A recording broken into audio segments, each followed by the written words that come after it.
All right, welcome to Lesson 3. We're going to start with a review of the plans just so you can kind of see it summarized, each one of the three plans that you were supposed to compare and contrast in the last activity.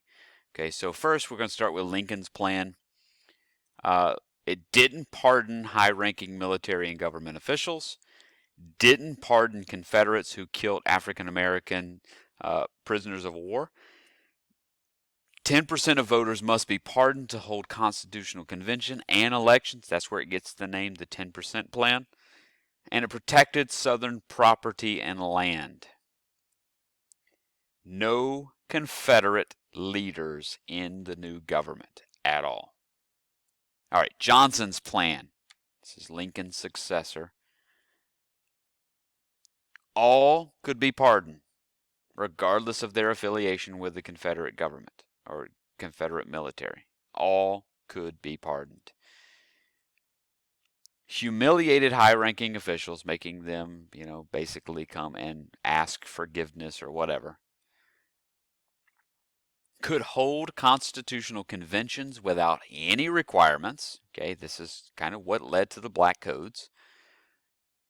For elections, had to void secession. So they had to say, we renounce secession. We don't want to recede or to secede. Okay.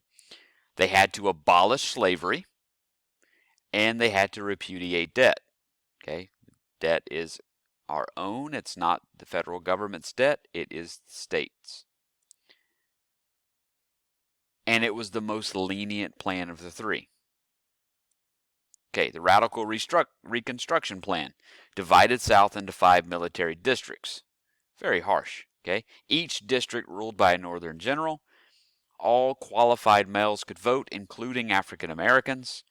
Those who supported Confederacy could not vote. Southern states must guarantee equal rights for all. And they had to ratify the 14th Amendment as well as the 13th, but that was already done. It was already passed.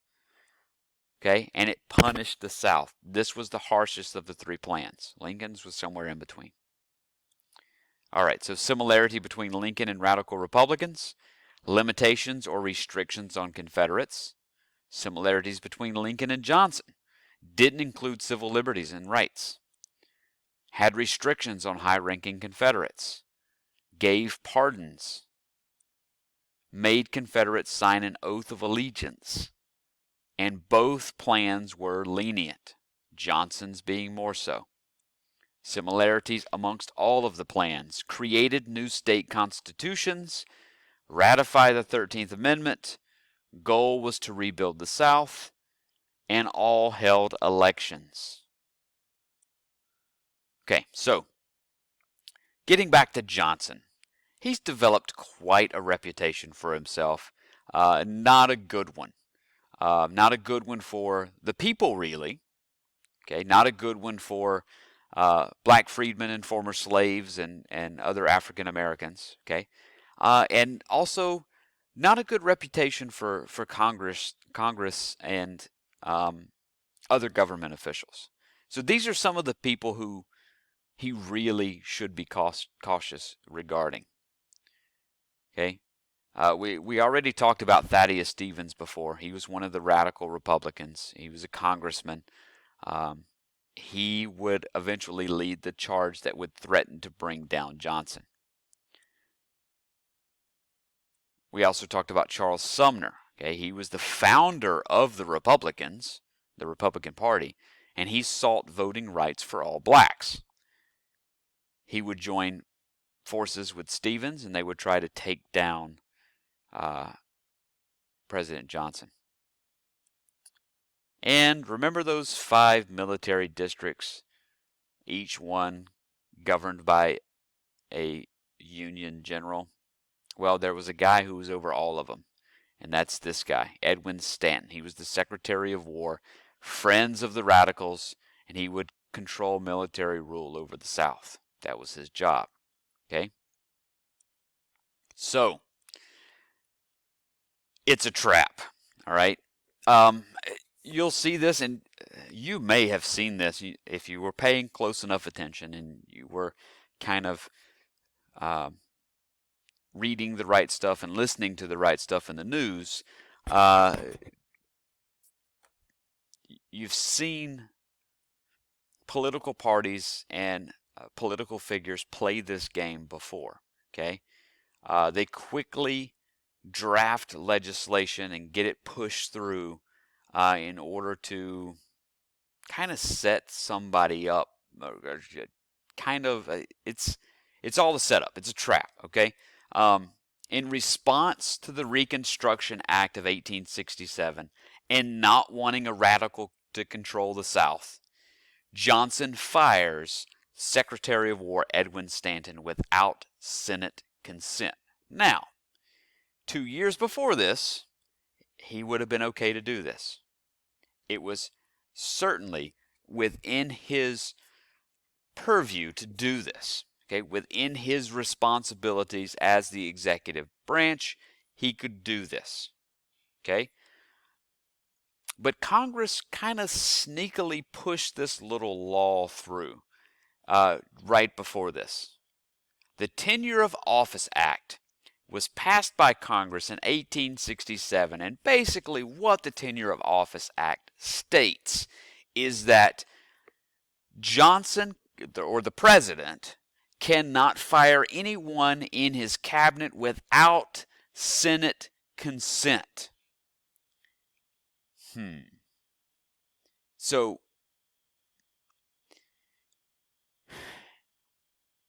you have to wonder, is this Tenure of Office Act put in place in order to catch Johnson doing what he would likely and inevitably do, and that's try to get rid of Stanton? Stanton's friendly with the radical Republicans. Stanton undermines what Johnson wants to do in the South. Okay, Stanton is a big piece of the radical Republicans' Reconstruction plan, and Johnson doesn't like it, so he wants him out. Doesn't want him to be a part of his cabinet. So this Tenure of Office Act is put into place just for this reason. Okay, and this is not the first time nor the last time that something like this will happen, where lawmakers use the law, they use their legislative capabilities to try to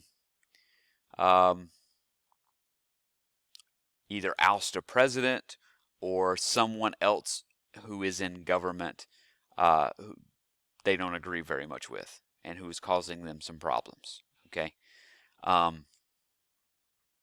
so this will lead to, well, here's the Tenure of Office Act. A president may not replace a government official who was appointed with the advice and consent of the Senate without the Senate's approval.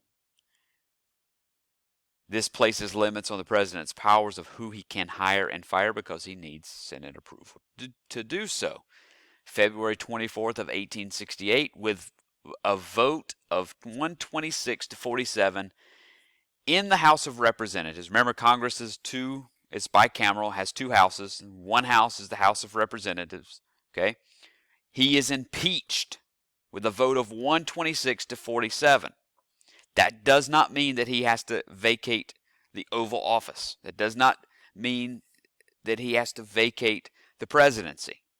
Okay, Congress is a bicameral house, two parts. Okay, the impeachment process has to go through two parts. Part one, stage one, phase one, is in the House of Representatives. Okay, with a vote of 126 to 47, he's impeached in the House of Representatives. Now, the impeachment will go to trial in the Senate. Okay, then you have the Senate trial. It's like a court battle, a court case. It's the Senate trial. They go on for however long they need. They review the evidence. You guys, this should be nothing that you haven't heard before, because you just experienced that this year, 2020, at the beginning of the year, we started the year off with a Senate trial of impeachment for President Trump. Okay? He was impeached in the House of Representatives, but the official impeachment doesn't hold until the Senate approves the impeachment. Okay? So it went to the Senate for a trial, and it did not last very long. What, 6 or 7 days, I think it was? Johnson's Senate trial, however, was 11 weeks long. Johnson was acquitted 35-19. He needed 36 votes to impeach him. He had 35 in favor of impeachment, one short of the required 2/3 vote. That's the same way it was this go round with Trump. Okay, that's the same way it was when Clinton was in office. Okay, 4 sitting presidents have been, the impeachment process has started. Okay, 3 of them were impeached by the House of Representatives and were acquitted by the Senate. The other one resigned in office before he could go to the Senate trial, before he could be impeached. Okay, and that was Richard Nixon. Okay, so the 3 presidents who were impeached in the House of Representatives: Johnson, Bill Clinton in the 90s, and Donald Trump. Okay, and all 3 of them were impeached in the House of Representatives, and all 3 of them were acquitted in the Senate trial. Johnson was 1 vote short of being impeached.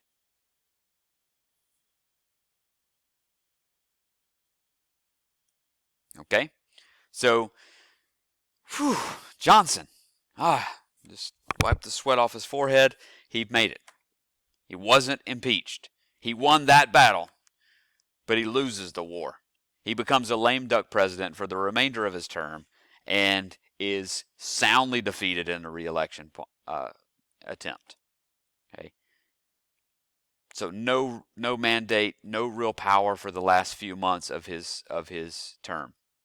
In the following election of 1868, he was soundly defeated by Ulysses S. Grant. We all know about Grant and what kind of person he was. Okay, the Union general who helped to win the Civil War, offered and accepted the terms of surrender by General Lee of the Confederacy. Upstanding individual, upstanding person, and really the best person, the best president to navigate the Reconstruction process. Did an outstanding job with Reconstruction. There's Johnson, there's Grant, and here is the Electoral College map. I told you I'm going to show you these for quite some time.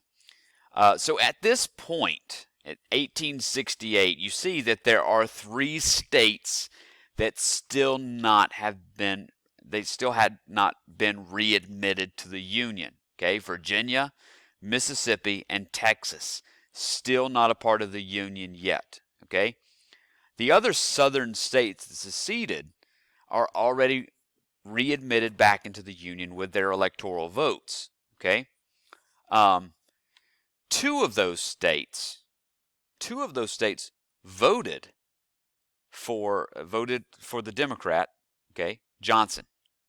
You got Louisiana and Georgia were those 2 states. There were other states that you would think would have voted, other southern states that would have voted in favor of Johnson. Okay, his ideals lined more up with the Confederacy. Okay, Johnson's did. And he had tried to win their approval in the South by vetoing the Freedmen's Bureau Act as well as the Civil Rights Bill of 1866. He tried to get the 14th Amendment not ratified, tried to get them to reject the 14th Amendment, and that was in an attempt to try to win these electoral votes in the South. Well, it only worked with Georgia and Louisiana. Okay, with Arkansas and Alabama, Florida, South Carolina, North Carolina, and Tennessee, it didn't work. Okay, so you have to get 260. That's at the time that was what was needed in order to win the presidency. That was the number of votes needed. We'll go back to that in just a moment. Hold on. Go back here. Grant wins pretty easily. Okay. Johnson's big victory was in New York. He got 33 electoral votes in New York. New York being the most populated state in the Union. So that really made it a lot closer than it probably should have been, with Grant winning all the rest of the majority of the states. Okay. All right. 15th Amendment and impact. Remember, we said 13th Amendment, freedom is not the only thing that's needed here for former slaves, blacks, African Americans to succeed in the Union. They also need citizenship. But we can't just stop at citizenship. They also have to have the right to vote. 15th Amendment. February of 1869, Congress passed the 15th Amendment, granting all men the eligibility to vote, including African American males. This was ratified March of 1870. During state elections, and this is what I was telling you about before, during state elections, angry white Southern voters stayed home to protest blacks having the right to vote. They stayed home to protest blacks having the right to vote. The blacks didn't stay home. They went out and they voted. And they voted for the people who they wanted in office. And a lot of them looked like them. A lot of them were African Americans, blacks, former slaves. Okay, these people were voted into office because the people who would stop them from being voted into office, because the only way they could stop them is through voting themselves, those people stayed at home and didn't vote. This led to an increase in black representation in the government, which is going to help tremendously in turning the ship around, in getting laws changed, getting new laws put in place that are fairer laws. Okay, so African Americans elected into office in 1870. Southern African Americans voted in legislative elections for the first time. More than 600 African Americans were elected to state legislature. What a huge turnaround. And a lot of it had to do, there are two main reasons. Number one, African Americans never had a right to vote in the United States of America until this point. And now this opportunity is in front of them. They seized it. They jumped on it. They said, we are going to vote even if we don't get what we want and the people we want in office. Even if those people who we want, who we vote for, aren't elected, at least we took the opportunity to vote. We exercised our newfound freedom, our right. This is our civic duty and responsibility. And they did. And like greater than 90% voted in 1870. And then the second part of that is that you had so many angry white Southerners who just very petulant children. We're not going to vote. We're not going to vote. They don't go in to vote. Well, guess what? The people who you wanted in office, they don't make it to office because you didn't vote. Serves them right. Really does. 600 African Americans, more than 600 African Americans, elected to state legislature. Louisiana gained a black governor, a southern state, a Confederate state, one of the states that seceded. Huge slave population in Louisiana. black governor running the show in Louisiana. Hiram Revels of Mississippi becomes the first African American elected to the Senate. Ironically, the person who he replaces was the former president of the Confederacy. He lost the ability to be able to serve in government because, well, he was a Confederate leader, so not allowed to serve in government anymore. So, who takes his seat? Hiram Revels. All right.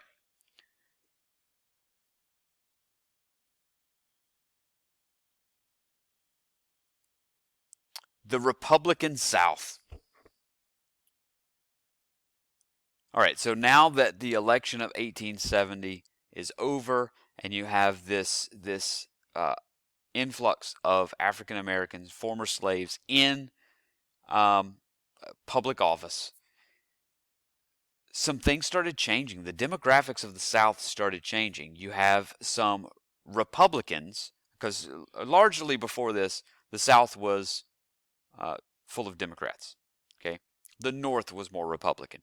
But now, since things start changing, you see a lot of Republicans cropping up in the South, and it really changed with the election of 1868, and then even more so in 1870. But during radical Reconstruction, the Republican Party was split into two groups who both wanted to prosper in the South, and you're going to see these two groups. You may have heard these names before.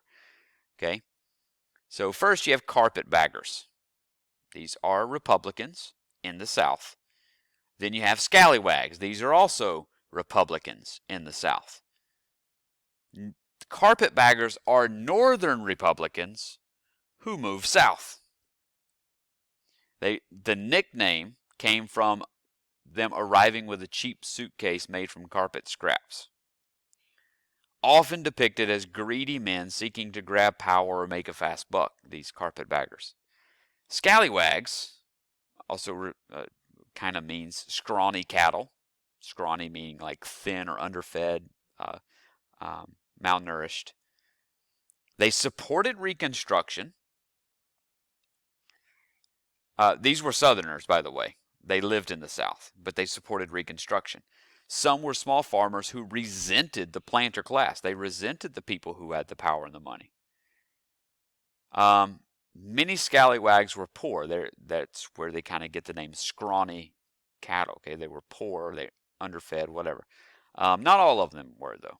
But these were Southerners who had either turned Republican or had always been Republican.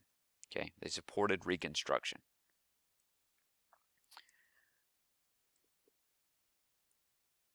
Scallywags wanted to end slavery. They were Southern Republicans. That's where they were from. They wanted to industrialize. They were considered traitors by the other Southerners. They wanted to get elected. Northern Republicans liked the warm climate of the South, so that's why they moved there. They were looking for adventure, wanted to start businesses, and they wanted to end slavery. And that's where both of these two groups could agree. They wanted to end slavery. They were all about Reconstruction. All right, so there's a political cartoon of carpetbaggers. Some other political cartoons. So with the end of slavery, what would happen to Southern agriculture? So what's going to happen? You have these groups wanting to industrialize. You're losing the free labor. Okay. Two things that came about as a result of the end of slavery and its impact on Southern agriculture, because still Southern agriculture is important. Still to this day it is. Okay. But at this point you lose your employees, your free labor. So how can you make that up? So a couple of things that came about were crop lien and cash crops. So crop lien is a credit system, crops for housing, food, clothes, etc. Lien means loan. Okay. If crops failed, though, this is the problem, because you're basically you're borrowing money to help you um, to kind of like build up your farm, okay? And you use the proceeds, the revenue from your farming, from your crops, to pay back your loan. Okay, you get some of this loan is not just for crops, but for other things like housing and food and clothes and stuff. But if your crops fail, then you are in debt. Okay, and you can end up losing your farm. Okay, and there was an emphasis on cash crops. Planters encouraged to grow cash crops such as cotton, tobacco, corn, and sugarcane. Okay, these were the things that were very lucrative. They were going to make a lot more money. The South had to import much of its food because now you're focusing on cash crops. You can't eat cotton, you can't eat tobacco, you can eat corn, but you're going to get kind of tired of it. You're going to need other things, and sugarcane as well. Another thing that came about was sharecropping. Okay, the most common new farming arrangement. So plantations are gone, where you have this plantation owner who owns acres and acres and acres and acres of land and has slaves working and tending the land. No, not anymore. Those plantations were taken from those plantation owners and broken up into smaller farms. Okay, a sharecropping family would farm a portion of a planter's land. So you have some planters who have a lot of land, and they would have like these different plots, and approximately 10 acres each, and then they would have a family who would live on the farm and would work the farm. Okay, that family was a sharecropping family. In exchange, the sharecropper would give a third of his crop to the planter. Okay, I'm going to farm this plot of land, and a third of my crop is going to go to you. And sometimes more than a third, depending on what the planter wanted. The planter usually provided housing, tools, mules, seeds for another third of the crop. Okay, you give me a third of the crop for getting to use my land. You give me another third of the crop, and I will provide you with housing, with the tools you need to farm the land, with the mule, with seeds. Okay, I'll give you all the things that you need. All you have to do is the labor. All you have to do is the work. And you get to keep the final third of the crop for yourself and for your family. Planters owned the land, so determined what crops to plant. And of course, they were usually cash crops. Farmer had no say in what to plant. After giving the planter 1 to 2/3 of his crop, planter had little left to make income, a third, basically. But again, the farmer didn't have to pay for housing, didn't have to pay for the tools, the mules, seeds, all of those things. A lot of the overhead costs, didn't have to pay for any of that stuff. So really, the final third of the crops was basically just to sell to pay for food and for the things that your family needs immediately. Okay, and this lacked any incentive.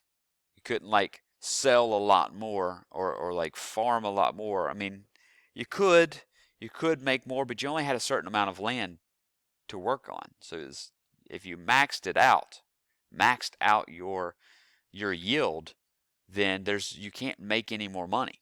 That's it. Sharecroppers were stuck until debt plus interest, the debt of the things like the housing, the tools, the mule seeds, that kind of stuff, was paid. Oftentimes, this was never. They were usually stuck there forever. Okay. Another system was tenant farming. If a sharecropper could save enough money, he could then become a tenant farmer. So if he's sharecropping and then he saves up enough money, pays off his debts, able to do it, like things are working for several years, he could become a tenant farmer. He rented the land, and he could grow what he want now. He's not subject to what the planter wants him to plant. He's renting it. He's renting the land, paying for it himself. Okay, there's some of the farming land. Sharecropping mainly were freedmen in the South, so former slaves. Okay, they're sharecroppers. And oftentimes they're stuck in it. But they are making money. It's not like slavery where they didn't make anything. Now they're actually making money. They can somewhat support their family. They worked on a portion of planters' land. They kept 1/3 to a half of the yield, and were provided food, shelter, clothing, seeds, and a farm equipment at a price. Tenant farming, mainly poor white Southerners, rented the land. After paying rent, kept the rest of his earnings, chose which crops to plant, and chose when they wanted to work. Basically, the tenant farmer was his own boss. Okay, he could do whatever. All right, so 2 impacts on the South due to changes with farming. Number 1, it focused on cash crops, it lacked the necessities such as food, therefore had to import goods from the North, which means more expensive. All right, could the South be like the industrialized North? The North is industrialized. We already know that. We saw the railroad tracks. Okay, we know what it's like up there. Down South, more agrarian, more focused on farming, not as industrialized. Had the raw products, but not the finished products. Would ship the raw products north so that they could be finished and then marketed. Southern cities did become more industrialized, but one problem: the items were shipped north to be made into finished products and sold. So they did not get the benefit of being on the most lucrative end of the operation. Lucrative meaning the part that makes most money. Okay, which is the selling of the finished products. For example, cotton. The value went from $713,000 in 1860 to $3 million in just 20 years. But the big profit went to the northern factories who dyed the fabric and sold the finished products. Okay, not the ones who planted and harvested the cotton, but the ones who actually sold the finished product. The money that the cotton farmers got was very little compared to that which was made by those who sold the finished products. Okay, so Southern factories handled the earlier, less profitable stages of manufacturing. So then the next thing is, how are you going to fund Reconstruction? How is it going to be paid for? The South's need: rebuilding the South's infrastructure, the public property and services that a society uses. That's what infrastructure is. Roads, bridges, canals, railroads, and telegraph lines. That's all part of the infrastructure. Public school systems by 1872. So that's when you started seeing your first public schools in the South, 1872. How to fulfill that need? Congress, private investors, and heavy taxes paid for Reconstruction. Spending put the U.S. government in debt by $130 million during Reconstruction. Much of this big spending was lost to corruption. The corruption became so widespread that it even reached the White House. Some corruption scandals in the White House with Reconstruction money. So where the money was needed, it wasn't necessarily going. And guys, nothing's changed. Same thing happens in government today. There's mismanagement of money. Where money is supposed to go, it doesn't always make it to the high needs areas. It always ends up in places where it shouldn't be because of just the way things are and the way it's handled. Okay, that's where we will stop for this lesson. Next lesson we'll talk about secret societies, and we'll talk about the bringing an end to the Reconstruction period. Thank you much.